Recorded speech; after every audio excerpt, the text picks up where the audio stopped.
Здравейте! На 9 май ви очаква едно уникално събитие, концерта на Тони Стораро в зала Арена Армеец. Той е поканил един уникален бенд и всяка една песен ще бъде изсвирена и изпята на живо. Също така ще се насладите на присъствието на най-добрите изпълнители в България, които ще бъдат негови гости. Аз имам честа да бъда една от тях.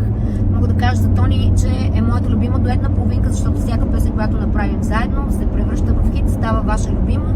И точно на този концерт ще чуете една от тези песни. Няма да ви издавам коя е, но съм сигурна, че много ще ви хареса. Изобщо не пропускайте това събитие, защото това е нещо, което рядко може да се случи в България. Наистина има страшно много изненади и много красива музика, на която можете да се забавлявате и да си поплачете, защото, както знаете, Тони има уникални балади. Аз ви очаквам там с нетърпение.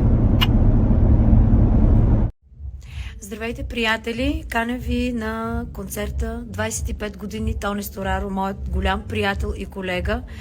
Тони, кога мина това време, не знам, но ще бъде уникално шоу с много колеги, с много настроение, с много хубави песни. 9 май, Арена Армеец. Заповядайте! 9 май. Залата е Арена, София. Концертът е на Тони Стораро, мой брат и най-добър певец за всички времена. Ще бъде там, ще направи най-якия концерт, аз ще съм до него, ще го подкрепям, заедно с много мои колеги. Очакваме ви и вас.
Аз съм Рамбо.